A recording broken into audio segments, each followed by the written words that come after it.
Assalamualaikum warahmatullahi wabarakatuh. Pada kesempatan kali ini, saya akan membahas mengenai strategi heuristik dalam pemecahan masalah matematika.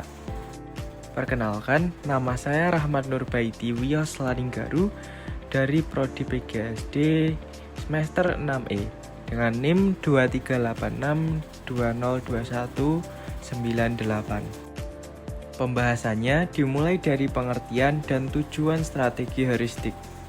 Selanjutnya, saya akan menjelaskan beberapa jenis strategi yang dapat digunakan dalam pemecahan masalah, bagaimana penerapannya dalam pembelajaran, serta keunggulan yang dapat diperoleh.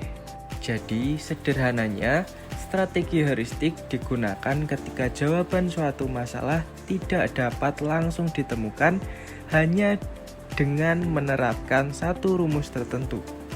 Siswa perlu berpikir, mencoba berbagai pendekatan, dan menentukan strategi yang paling sesuai.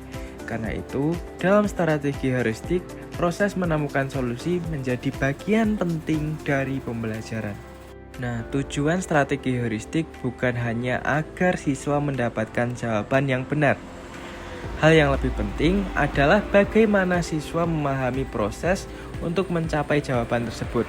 Dengan demikian, siswa tidak hanya bergantung pada hafalan rumus, tetapi mampu menentukan sendiri pendekatan yang sesuai dengan permasalahan yang sedang dihadapi.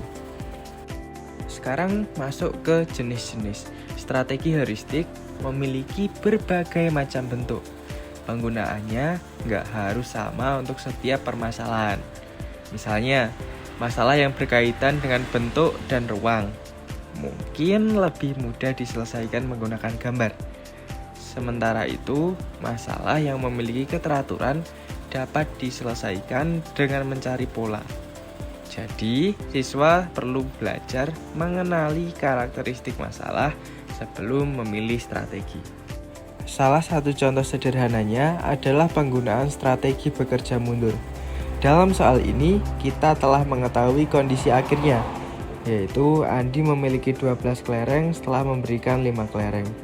Untuk mengetahui kondisi awal, kita melakukan operasi kebalikan, yaitu menambah kembali 5 sehingga diperoleh 17 kelereng.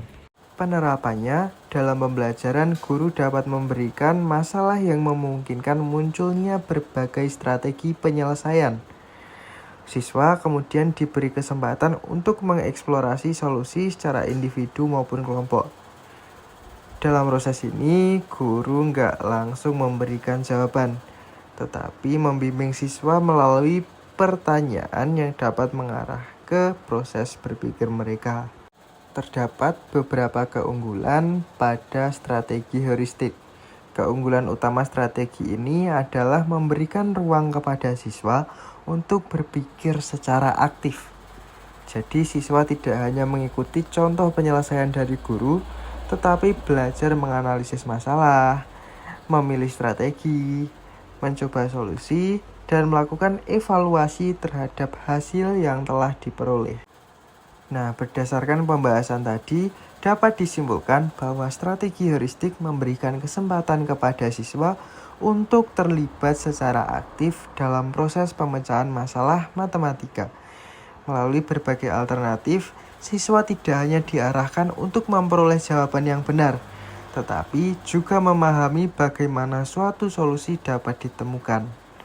Oleh karena itu, strategi heuristik dapat menjadi salah satu pendekatan yang relevan untuk mengembangkan kemampuan pemecahan masalah dan keterampilan berpikir siswa.